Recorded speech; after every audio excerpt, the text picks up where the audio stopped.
Boa noite, pessoal. Vamos começar? Vamos começar com a nossa programação aqui. Então, gente, o conteúdo da nossa live de hoje é esse aqui. Vamos trabalhar sobre alguns mitos, decidindo se são mitos ou verdades, sobre o aprendizado de inglês. O que eu trouxe para vocês, então, são esses temas aqui. Será que só dá para ser fluente se eu aprender desde criança? Qual que é a opinião de vocês aí sobre esse assunto? Outro assunto aqui. Se você não praticar, você perde a fluência. Será? Aprender de verdade só morando fora? Gente, quem tem uma opinião aí, por favor, vá falando comigo. Mais um assunto que nós vamos abordar hoje. Tem gente que não leva jeito para aprender inglês. Será? Deixa eu ver os comentários aqui. Acho que independe da idade. Não, dá para aprender, ok? Jo escreveu, acho que sim para qual delas, Jo? E mais uma questão que nós vamos trabalhar também, professor nativo é melhor? Qual é a diferença entre você ter um professor nativo e um professor brasileiro te ensinando inglês? Tá bom? Todas essas questões, então, nós vamos abordar hoje. Começando então, pessoal, a primeira questão é: só dá para ser fluente se aprender inglês desde criança? Ok. Gente, isso é um mito. Por quê? Eu mesma sou uma prova disso. Eu comecei a aprender inglês, já falei pra vocês, né? Quando eu tinha 14 anos. Comecei aos 14 anos, estudei por 4 anos, comecei a dar aulas de inglês, já sabia muita coisa, já era fluente, mas eu não era satisfeita com o nível do inglês que eu tinha. Especialmente para dar aula também, né? Para ser professora. Eu achava que eu tinha que aprender um pouquinho mais. E aí foi realmente só depois dos 20 anos de idade que o meu inglês realmente deu uma decolada e eu fiquei satisfeita. Hoje eu posso dizer para vocês que eu sou satisfeita com o meu inglês. Então, essa questão de que só dá para aprender se for desde criança é realmente um mito. É óbvio que a criança ela tem ferramentas ali que a cabecinha dela já é feita para isso, né? Ela já está mais preparada, mas um adulto consegue aprender sim, se houver dedicação, né? Empenho, interesse, é muito possível. Agora, você pode pensar assim, tá, mas eu vou aprender inglês adulto, e o meu sotaque, como é que fica? Essa é a preocupação de muita gente, né? O sotaque, gente, é uma questão que vai variar muito de pessoa para pessoa. Deixa eu dar boa noite aqui para todos. Boa noite, pessoal. Dá para aprender só com ferramentas online? Dá para aprender sim. Dá para aprender sim. Boa noite. Bom, o sotaque é o seguinte. Dentro do Brasil, vamos pegar o Brasil como exemplo. Vocês sabem que nós temos quantos diferentes sotaques no Brasil? No Nordeste é um sotaque, no Rio de Janeiro é outro, aqui no Sul é outro. Mesmo dentro do Sul, nós temos em Curitiba, no Paraná um, no Rio Grande do Sul outro, São Paulo, né? São vários sotaques diferentes. Dentro do inglês também. Você tem diferenças de sotaque no inglês de país para país, ou seja, na Inglaterra é um sotaque, na Austrália é outro, nos Estados Unidos é outro, no Canadá é outro. E mesmo dentro dos vários países, existem ali diferenças regionais também. Então a questão do sotaque é muito complicada. O brasileiro que vai aprender inglês depois de adulto vai com certeza carregar um pouquinho do traço ali da língua portuguesa que está por trás da fala dele, né? Talvez completamente ele não consiga parecer um americano falando, se é que vocês me entendem. Ele vai carregar um pouquinho de traços, mas ele consegue chegar muito perto da perfeição, digamos assim, né? Consegue desenvolver bastante. Isso depende também da habilidade fonética dele, da questão de como ele vai trabalhar a questão da audição e da fala também. A questão de você trabalhar a fonética, ela pode ser aprimorada mais tarde no curso. Você pode, por exemplo, estudar bastante inglês e vir a aprimorar a sua fonética, o seu listening, sua fala um pouco mais tarde, depois que você já souber, foi o meu caso. Ou você pode começar a aplicar isso já desde cedo no curso. Também funciona. Então, são várias maneiras que tem de se alcançar um sotaque mais próximo, né, do nativo que fala inglês. Algum comentário, gente, sobre esse assunto? Vocês estão me entendendo? O próximo que eu gostaria de trabalhar com vocês é: se você não praticar o inglês depois de um tempo, você perde a fluência? O que é que vocês acham sobre isso? Quem tem alguma experiência aí de alguém, algum conhecido que já estudou inglês, parou um pouco de tempo, depois voltou a estudar, e aí quando volta tem que começar lá do zero de novo, né? Vocês já conhecem alguém assim? Eu conheço bastante gente assim. A questão é a seguinte, gente, se você estuda um pouquinho, então essa questão, se você não praticar, você perde a fluência. Isso eu diria que é meio mito e meio verdade, porque depende, acredito que o tempo sem estudar prejudica, com certeza prejudica. Isso depende do quanto você já estudou. Então, pense assim, ó, você fala português, certo?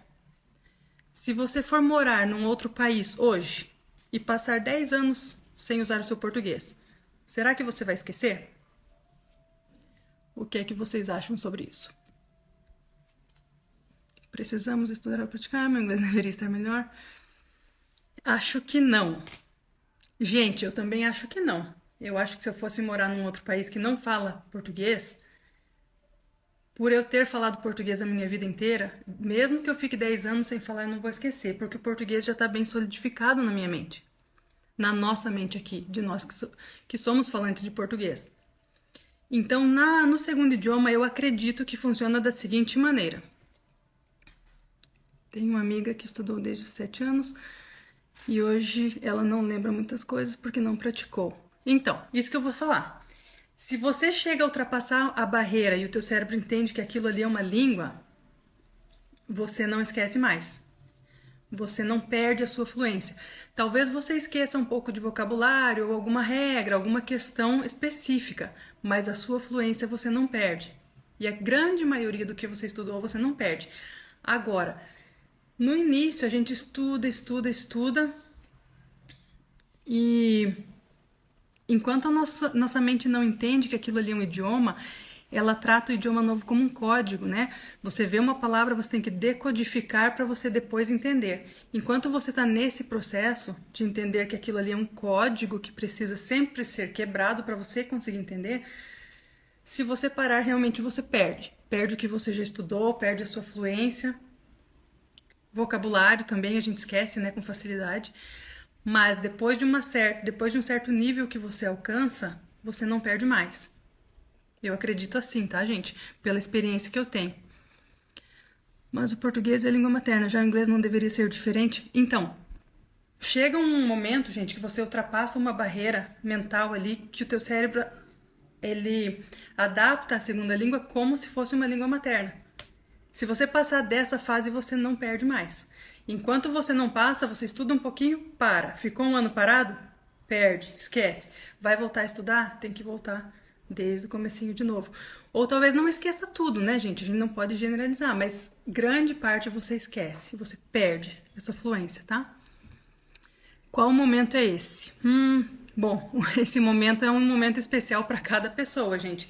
É o momento em que o teu cérebro para de entender aquilo como um código, onde cada palavra tem que ser decodificada para fazer sentido, e ele passa a entender aquilo como realmente uma língua. E aí, mentalmente, você não faz separação entre primeira língua e segunda língua, a partir desse momento que você alcança. Uma criança tem mais facilidade para aprender do que um adulto? Gostei da pergunta. Gente, a criança ela já nasceu preparada para isso, né? Ela tem todas as ferramentas para simplesmente absorver e conseguir fazer isso. Então, o processo que uma criança vai levar para aprender é feito já pela natureza. Agora, o adulto ele tem faculdades mentais, intelectuais muito capazes de aprender, se ele quiser. Qual é a diferença entre a criança e o adulto, gente? É que a criança passa 24 horas do dia com alguém falando com ela, ou assistindo alguma coisa, ela está em contato com a língua o tempo todo que ela está acordada. O adulto, como que ele quer aprender? ele quer aprender estudando 1 hora por semana, né? Então a exposição à língua é diferente, o tempo de exposição é o que muda muito aí também entre uma criança e um adulto. Mas o adulto tem faculdades mentais super capazes, com certeza também, tá, gente? Dizem que as pessoas de aprender 2.000 palavras para chegar na fluência. É verdade? Olha, essa história da fluência, ela depende muito de pessoa para pessoa também. E eu vou deixar para abordar esse assunto na próxima live. Aí eu vou trabalhar em detalhes com vocês a questão da fluência, inclusive da fluência em níveis iniciais já. Você entra num curso já, como você vai desenvolver isso a partir das primeiras aulas. Mas o meu tópico aqui para hoje, eu gostaria de falar outras coisas com vocês, ok? Eu vou deixar a fluência, a parte oral, a metodologia para nosso próximo encontro, que será no dia 15, na próxima quinta-feira, pessoal. Vamos para outro tópico. Aprender de verdade só morando fora? E aí, são todos tópicos muito polêmicos, né? Eu sou haitiano, olha só que legal, seja bem-vindo. Bem-vindo aqui. Gente, eu aprendi inglês na década de 90. Nessa época, e eu acredito que antes disso também era assim, a pessoa estudava inglês aqui no Brasil em uma escola de idiomas, mas para realmente ganhar a fluência, a pessoa tinha que passar 1 ano fora, fazer um intercâmbio, fazer alguma coisa a mais. Só com o estudo era muito difícil quem conseguisse ficar fluente. Eu acredito que tem gente aí mais ou menos da minha idade que vai lembrar que era assim, né? Hoje em dia o que acontece? Nós temos muita tecnologia a nosso favor. Aprender inglês hoje está muito mais tranquilo do que há 20 anos atrás. Como que era na minha época, gente? Vocês lembram da fita cassete, né? O professor chegava com um radinho ali, tinha que achar o ponto da fita, ficar voltando, indo para frente, para trás, até achar o ponto do exercício. E a questão do listening e oral era muito mais escassa também. Era um estudo mais escrito mesmo. Então era pouco listening, era pouca fala nas aulas, era mais a parte escrita e regras e gramática. Então, o que eu digo? Como que você pode estudar inglês e ficar fluente sem morar fora? Ajuda bastante morar fora, mas não é essencial. Gente, eu conheço pessoas que moram fora há 10 anos, moram nos Estados Unidos e não falam inglês. O fato de você morar fora não garante. Se você mora fora, mas convive só com brasileiro, vai em lugar onde está cheio de brasileiro e não usa o inglês, também não ajuda para o teu objetivo, que é aprender inglês, certo? O objetivo, então, o que você tem que fazer é muita exposição à língua, estar bastante tempo exposto à linguagem e estudar. O que você pode fazer, então? Você tem que praticar as suas 4 habilidades, como eu já trabalhei com vocês anteriormente, que são a fala, a escrita, o listening, a audição, né? Você ouvir os outros falando e conseguir entender, e a leitura também. Hoje eu abri TV, papapá. Não entendeu nada? Ter esse contato já ajuda. Gente, você ter um contato sem entender nada não ajuda. Sinto muito, mas não ajuda. Você tem que procurar entender um pouquinho. Eu vou falar um pouquinho sobre isso já, tá bom? Então, desenvolvendo essas 4 habilidades sempre juntas, fala, escrita, audição e leitura, nós temos condições de hoje em dia trabalhar bastante. Por quê? Há um tempo atrás, você pegava um filme, por exemplo, ou você colocava a legenda em português, ou você colocava dublado. Hoje em dia, a gente consegue trabalhar com a legenda, trabalhar com o áudio, fazer o que a gente quiser. E tem material disponível à vontade no YouTube, Netflix. A gente é muito privilegiado hoje em dia, certo? Por que eu digo que não ajuda em nada essa questão de você coloca um filme lá e não está entendendo nada? Não, você tem que ter alguns passos, alguns exercícios que você vai fazer para passar a entender.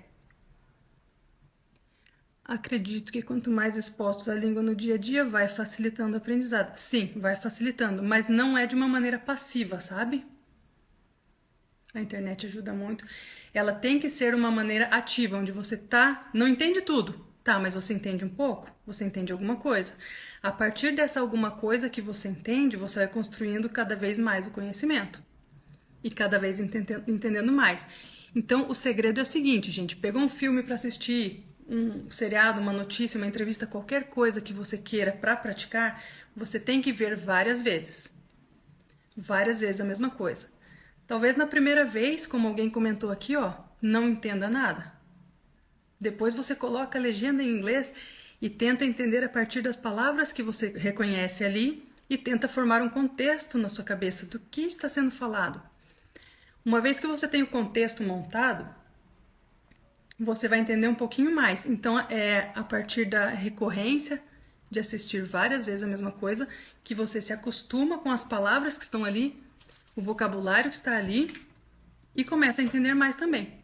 Tá, gente? Então, não pode ficar só assistindo sem entender nada. Mas tem muito exercício que dá para fazer nessa área, sabe? Muitos exercícios mesmo. Inclusive para pegar os gestos, a entonação das frases, expressão facial, tudo isso ajuda também na questão da memorização. Quantas horas por dia temos que estudar, começar a entender? Bom, boa pergunta, boa pergunta. Eu diria o seguinte, você tem que estudar um pouquinho, porém todos os dias. Então, estudo mesmo formal, talvez meia hora, 1 hora por dia. Se você conseguir fazer meia hora todos os dias, é muito mais proveitoso. Só que além desse tempo de estudo, que você vai fazer exercícios, você vai fazer atividades, né? Vai realmente dedicar para você entender aquilo ali, você precisa ter um tempo de lazer com o inglês, incluindo o inglês na sua vida de uma forma prática. O que eu tô querendo dizer com isso, gente? Vamos supor que você quer aprender a fazer um bolo, tá? Em vez de pesquisar lá no YouTube receita de bolo em português, pesquisa em inglês e tenta ver se você consegue fazer aquele bolo ali vendo o vídeo em inglês. Sabe? Quer assistir uma entrevista com alguém? Coloca em inglês ali, pega uma entrevista de alguém que fale inglês, né, de que você goste, e tenta entender aquilo ali. Isso aí vai ser uma forma prazerosa de você usar a língua, você vai estar fazendo uma coisa que você gosta, incluindo no seu dia a dia, e não é somente estudo, né? Ou também, filmes e seriados também ajudam, tá? Mas você tem que incluir tudo isso além do estudo. Vamos colocar assim, meia hora por dia de estudo e mais meia hora fora do estudo, coisa que é do teu interesse, tá bom? E aí, dentro de algum tempo, você vai começar a entender. Agora, não é na primeira semana que você vai sair entendendo, sabe, gente? Precisa ficar claro isso, que é um processo, né? Olá, Jéssica, seja bem-vinda. É um processo. Deixa eu ver mais uma pergunta, gente. Sim, tenho percebido isso. Então, eu estudando 1 hora por dia, vou conseguir? Com certeza você vai conseguir. Você vai conseguir. Tudo demora um tempinho, né? É um processo. Mas também você não pode querer fazer tudo de uma vez. Você não pode pegar um dia e estudar 10 horas e depois ficar um mês sem estudar, entende? Porque aí você cansa, você enjoa daquilo e não quer mais ver. Então, o segredo é 1 horinha por dia. 6 meses. Então, é um pouquinho mais, né, gente? 6 meses é um tempo muito curto, tá? Muito curto. Você projete aí para você ter uma noção, mais ou menos, a partir de 1 ano. Estudando mais ou menos aí 1 hora por dia, tá? Outro tema, gente, vamos falar sobre esse próximo tema nosso que é: tem gente que não leva jeito. Você já se sentiu assim? Poxa, inglês não é pra mim. Eu não levo jeito pra isso, acho que eu não vou aprender nunca. Já passou isso pela sua cabeça?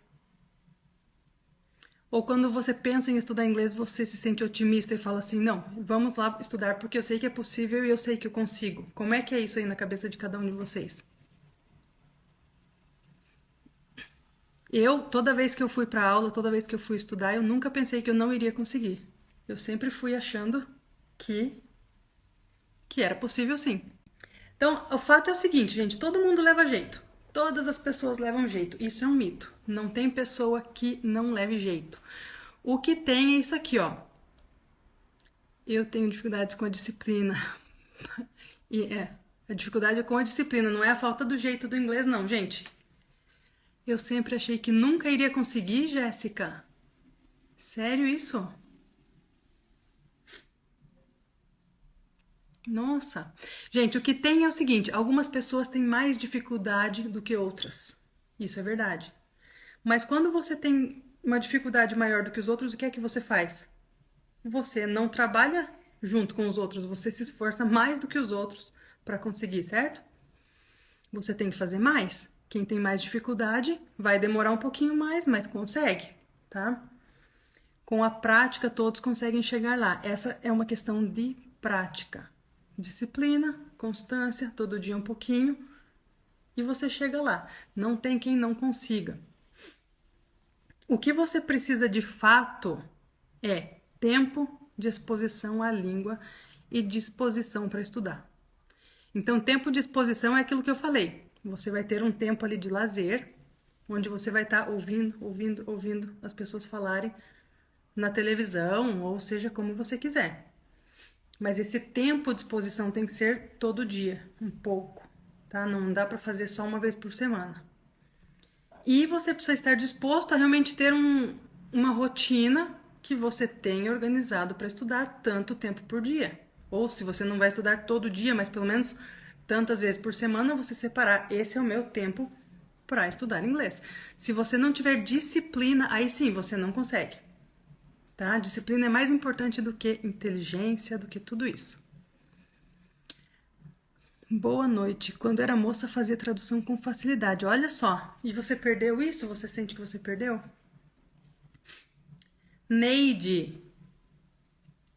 A pronúncia é muito difícil. Neide, olha só. A pronúncia realmente, eu acredito que é o maior dos problemas que nós, como brasileiros, temos. Acredito nisso. Com certeza era uma dificuldade que eu tinha no começo, tive durante muito tempo. E depois fui estudar fonética, fonologia, aprendi o porquê que ela é difícil, tá? E a gente consegue trabalhar com isso já desde o começo, usando umas dicas ali de fonética, sabe? Sim, eu esqueci com o tempo. Então, você esqueceu aquela questão que eu tava falando, você não chegou a ultrapassar ali a barreira, né? Pra tua mente entender que aquilo ali é realmente um idioma. É impossível aprender sem errar. Eu vou contar uma historinha aqui pra vocês da minha filha, sabe? Quando ela era pequena, ela ganhou um par de rollers. Eu falei assim, filha, você é preciso que você cair para você conseguir um dia andar bem. Então vamos começar a contar quantas vezes você cai. E eu te garanto que quando você cair mais ou menos umas 100 vezes, você vai começar a andar bem. Cada tombo que ela levava, a gente contava, opa, 1, 2, 3, 4, e era uma vitória. Cada tombo era uma vitória, porque ela sabia que quando chegasse no número 100, ela não ia mais cair.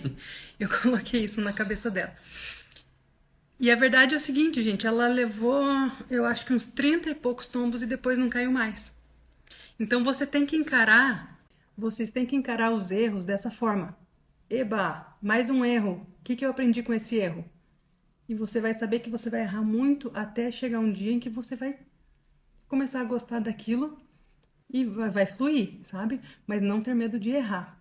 Eu venho batendo bastante nessa tecla, então, que para você alcançar o sucesso, a fluência no inglês, é importante você deixar o inglês fazer parte da sua vida, não apenas na aula, não apenas ali, dentro do livro, no momento do estudo, né?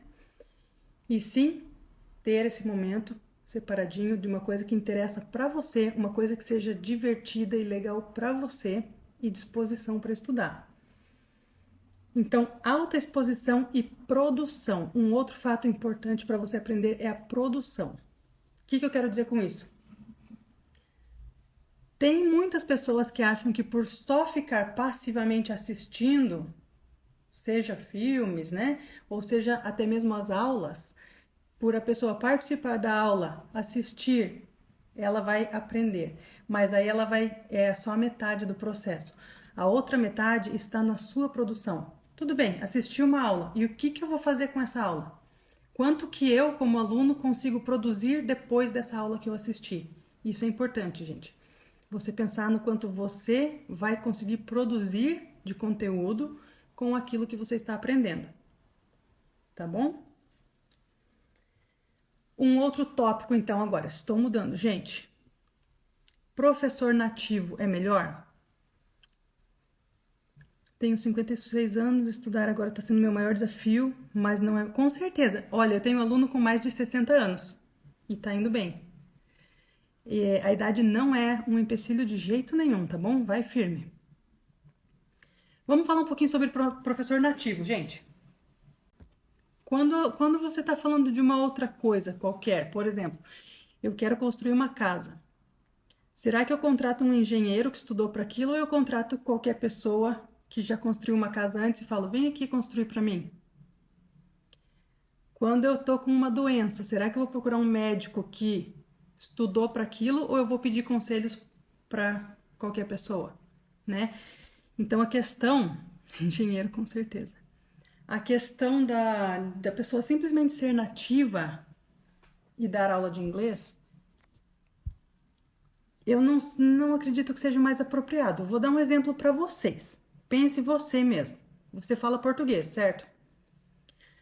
Você é fluente em português, nasceu aqui no Brasil, falou português a sua vida inteira. Agora, chega uma pessoa estrangeira aqui e fala para você: olha, eu preciso muito aprender português. Você me ensina? Você, que é nativo falante português, você tem noção de por onde começar? Qual metodologia usar? Como abordar alguns temas? Como trazer o conhecimento para a pessoa? Você seria um bom professor só porque você é falante nativo? Vocês acham isso? Será que saber falar significa saber ensinar? Olha só, eu quero compartilhar aqui com vocês agora um depoimento de uma aluna sobre esse assunto. Esse depoimento aqui. A minha aluna escreveu assim: sou a Débora, aluna da Elaine, tenho aulas 2 vezes por semana, comecei do -0, olha que interessante. E é muito bom aprender um novo idioma, é muito bom e fácil porque tenho a sorte de ter uma professora brilhante que domina o conteúdo perfeitamente e tem o dom de ensinar, a capacidade de compartilhar conhecimento com habilidade e generosidade. Além de ser professora de inglês, também é de português, né? Minha formação é para os dois, o que facilita e enriquece, pois faz os paralelos necessários para eu entender o que estou aprendendo, recomendo muito. Gente, quando a gente vai para a faculdade estudar para se tornar professor, tem muitas coisas. Obrigada, Guilherme. Me acho um péssimo professor, as pessoas que aprenderam comigo são ótimos alunos. Quando a gente vai para a faculdade, tem um montão de coisas que a gente estuda, não é só o inglês, sabe? Então você tem didática, a gente aprende aquisição de linguagem, desenvolvimento da linguagem, linguística, estilos de aprendizagem, técnicas e abordagens de conteúdo, metodologia de ensino, gramática, fonética, fonologia, além de outras coisas que o aluno nem sonha que a gente estuda. Então, assim, é muita coisa que tem que estar na nossa mente, que não é só o inglês, para a gente conseguir passar o nosso conhecimento para o aluno de uma maneira que ele consiga absorver, né? Não é só o inglês. Óbvio que falar inglês e conhecer a língua inglesa é o mínimo, né? O mínimo que se espera, tá bom? Mas tem muito mais coisas por trás disso. Gente, não sei se vocês sabem, mas a maioria dos professores de inglês do mundo não são nativos falantes de inglês. A gente tem professores de inglês espalhados pelo mundo inteiro. Então, você tem professor de inglês no Japão, que é japonês, e dá aula de inglês. No Brasil, na América do Sul, em vários países do mundo, né? A minoria é realmente falante nativo de inglês, tá bom? Eu mesmo, para vocês terem ideia, nunca tive um professor nativo na minha vida. Estudei, quer ver? 4 anos e meio numa escola de inglês, escola de idiomas, e mais 4 anos de faculdade e nunca tive um professor nativo, tá bom? E aí, como é que você faz para ter aquele contato todo com a língua, com falantes nativos, né? Você pega de outras fontes, você não precisa pegar isso sempre da aula. Você pega da televisão, dos filmes, do YouTube, de toda essa fonte que eu já falei com vocês, que são falantes nativos no caso daí, né? Gente, eu quero compartilhar mais um depoimento aqui com vocês. Olha só o que essa aluna falou. Para mim, o curso é muito prático, com aulas abordando assuntos fáceis e comuns. A pronúncia da professora é fantástica, o que ajuda na hora de reproduzir os sons das palavras. Também ela conhece muito sobre as dificuldades que um brasileiro tem na hora de ouvir entender e falar o inglês, dando dicas que facilitam o aprendizado. Então, gente, assim, quem já teve que aprender uma segunda língua sabe na pele o que é isso, né? Eu, no caso, tive que aprender o inglês. Eu sei, eu já passei por essa fase que vocês estão passando. Então, eu consigo entender quando vocês têm aquelas dúvidas e também porque eu também falo português, né? Então, é mais comum. Quer ver? Eu vou dar um exemplo aqui para vocês do próprio português mesmo, tá? Se você tivesse que explicar para alguém a diferença assim, ó. O teu aluno de português chega e pergunta: professora, por que que nessa frase aqui tem muitas laranjas na bacia? A palavra muitas está no feminino e no plural. Agora, quando a gente fala assim, as flores são muito bonitas, por que que a gente não fala muitas bonitas? E aí, você que fala português, como é que você explicaria para o seu aluno esse detalhe aí da língua? Então, são questões como essa, assim, que a gente que domina o português, domina o inglês, tem condição de entender o que passa na cabeça do aluno para ele fazer aquela pergunta, sabe? Explica. Gente, isso é português, gente. Isso aí. Vocês querem que eu explique mesmo? Vou voltar lá nas flores, então o pessoal tá pedindo para explicar. Sim, very orange. Não dá para dizer very orange. Many oranges. A questão é a seguinte: a palavra muitas laranjas ali tá se referindo à quantidade. Nós usamos um advérbio, muitas, que é variável. Você vai dizer muito, muita, muitos, muitas. Essa palavra varia. Quando você fala muito bonitas, essa é uma palavra invariável. Então você diz muito bonito, muito bonitos, muito bonita, muito bonitas. São duas classes gramaticais diferentes. No inglês, essas palavras são completamente outras. Então, para dizer muitas, por exemplo, você diz many, many oranges. Para dizer muito bonitas, você diz very beautiful. É simplesmente outra palavra em inglês.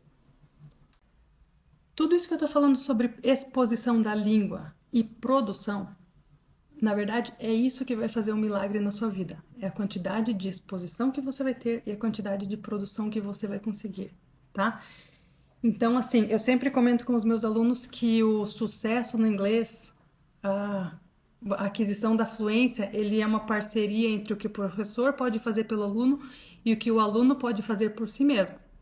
Então, é 50%. Tem coisas que o professor não pode fazer pelo aluno. Se a gente pudesse, gente, seria maravilhoso, né? O professor fazia tudo e você simplesmente aprenderia ali implantando um chip, alguma coisa assim, seria muito bom.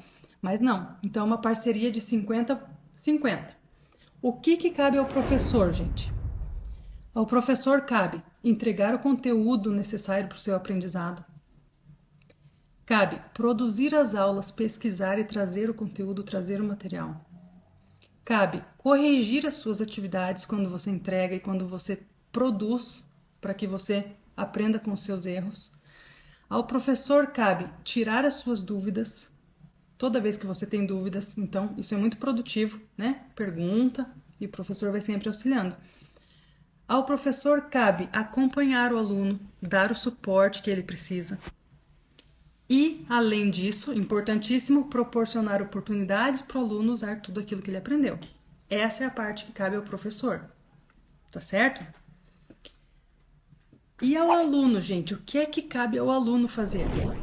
O aluno precisa assistir às aulas, se for presenciais, né, não faltar, se for aulas online, assistir dentro do prazo que foi combinado, para que o curso tenha um bom andamento. Ao aluno cabe entregar as atividades que o professor pede, né? Se você não faz a sua parte, não entrega, não estuda, não faz a tarefinha ali, que é muito importante, você não vai para frente. Ao aluno cabe não guardar as dúvidas. Toda vez que tiver uma dúvida, ou pesquisar ou perguntar, mas não ficar com a dúvida, tentar resolver. Ao aluno cabe incluir o inglês na rotina de outras formas além da aula. Isso é importantíssimo. Ao aluno cabe cumprir os desafios que o professor propõe, que não são só tarefas, né? Às vezes tem algum desafio a mais. No caso de ser um curso online, alguma coisa online, se tiver uma aula ao vivo, participar e sempre participar de forma ativa, não só ouvindo, não só deixando os outros fazerem, mas você também querendo fazer as coisas.